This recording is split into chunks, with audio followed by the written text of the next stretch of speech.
अपनी कृपा करुणा से आते हैं, लेकिन हम जीवों को भगवान की प्राप्ति सुलभ कराने वाली अत्यंत करुणामयी श्री जी हैं, राधा रानी हैं, श्री जानकी जी हैं। इनकी प्रेरणा से ही उनके प्राण जीवन धन परिकर सहित इस धरती पर आते हैं। देख के दुर्दशा दीन दुखियन की दयामयी, होत हृदय द्राव दया दीर्घ उरधारिके। प्रीतम को प्रेरित करी करुणा करावें सिया, करुणा निधान हृदय करुणा संचारिके। श्री सियाजू करुणा निधान के भीतर करुणा को जागृत करती हैं। क्या कहती हैं? अंधे अनजान में न परे अंधकूप माही, लीजिए उबारी बाह लंबी पसारी के। नारायण प्रभु कृपालु धाम तज धरा पे धाय, करिए कल्याण ललित लीला विस्तारी के। आप ललित लीलाओं का विस्तार करके और अवतार लीजिए।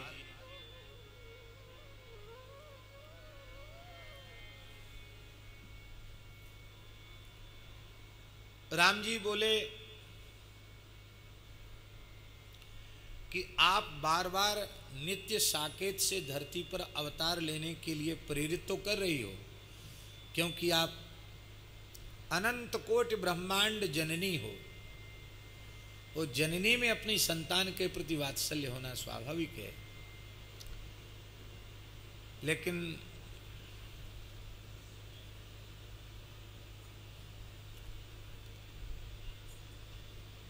धरती पर अवतार लेकर लीला करने के लिए लोक शिक्षणार्थ बहुत कुछ झंझट झेलने पड़ेंगे। आप मिथिला में प्रकट होंगी, मैं अयोध्या में प्रकट होऊंगा, धनुर्भंग करके विवाह होगा, लेकिन विवाह के कुछ वर्ष बाद ही फिर दूसरा अध्याय शुरू हो जाएगा वनवास लीला का। फिर और कठिन आगे शुरू होगा, आपको लंका में भी रहना पड़ेगा, आपके प्रतिबिंब को ही रहना पड़े, पर लोग यही समझें कि आपने लंका में निवास किया है। और आगे बहुत से झंझट झेलने पड़ेंगे।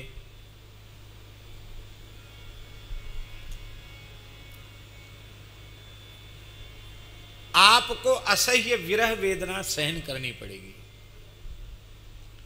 यद्यपि आप में और हम में वियोग संभव नहीं है, नित्य संयोग है, लेकिन प्रकट लीला में वियोग बार बार होगा।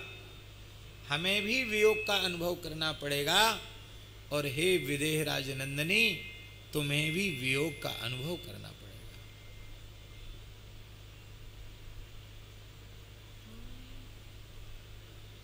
किशोरी जी के नेत्रों से जलधार बहने लगी। उन्होंने कहा कि आप जो कह रहे हैं वो बिल्कुल ठीक है। श्री राधा सुधा निधि जी में लिखा है, अंक स्थिते पिदयिते। प्राण वल्लभा श्री राधा रानी श्याम सुंदर की अंक में स्थित हैं। इससे अधिक संयोग और क्या होगा? प्रियतम ने अपनी अंक में उनको समेट रखा है, वो अंक में स्थित हैं। लेकिन तनिक श्री किशोरी जी के मन में एक बात आती है कि ये मेरे प्राण जीवन धन श्याम सुंदर कहीं हमें छोड़ के चले गए तो, वियोग हो गया तो। वियोग हुआ नहीं, वियोग की संभावना से ही वे विरह समुद्र में डूब जाती हैं, प्रियतम के अंक में विरह सागर में डूब जाती हैं, और श्याम श्याम कह करके विलाप करने लग जाती हैं।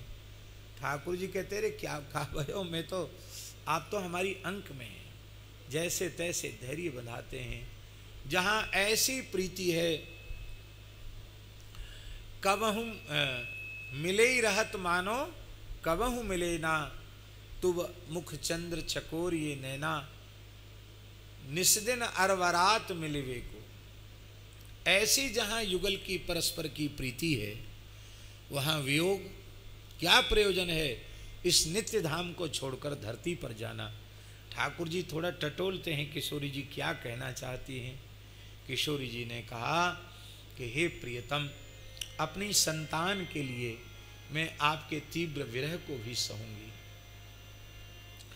पर क्यों? क्योंकि पूत कुपूत हो सकता है पर माता कुमाता नहीं हो सकती। कुपुत्रो जायेत क्वचिदपि कुमाता न भवति। पुत्र कुपुत्र हो सकता है पर माता कुमाता नहीं हो सकती।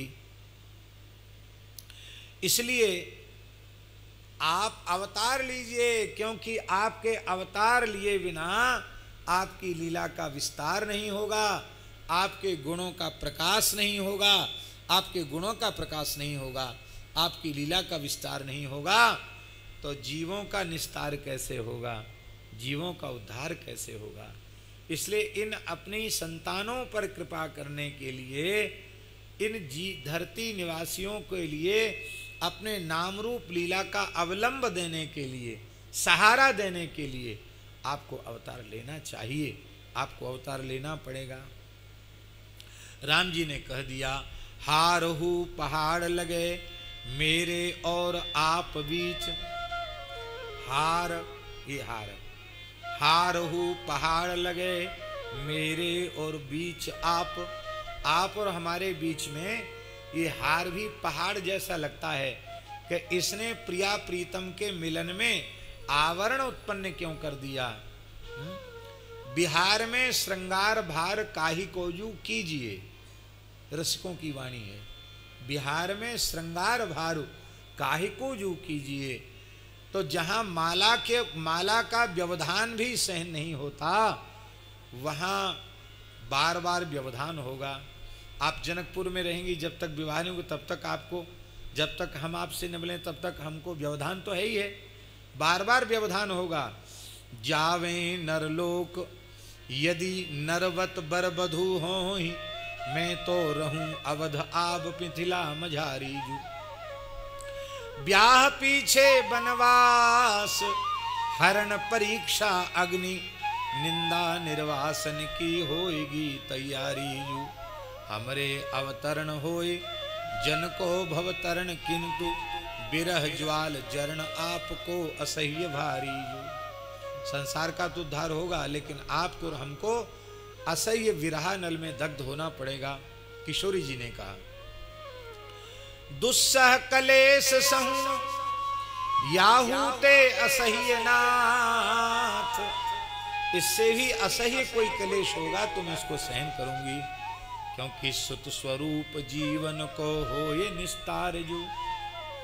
पूत हो कुपूत भले माता ना कुमाता होती, श्रुति पुराण संत सकल कहते हैं पुकार जो। माए को करे जो काढ़ी करे पुत्र टूक तऊ, मातृ हृदय कहे राखे कुशली करतार जू। दोष गुण विसार केवल करुणा विस्तार, अब तो नारायण नाथ बेग लीजिए अवतार जू। इसलिए किशोरी जी ही भगवान के माने कई हेतु हैं, उनमें मुख्य हेतु हैं किशोरी जी का भगवान को अवतार लेने के लिए नित्य गोलोक वैकुंठ साकेत से प्रेरित करना कि आप जीवों पर करुणा करने के लिए धरती पर पधारिए। इसलिए सब जीवों का श्री किशोरी जी के प्रति कृतज्ञ होना ये धर्म है, होना ही चाहिए। यदि उनके प्रति कृतज्ञता का भाव नहीं है तो वह कृतज्ञ है।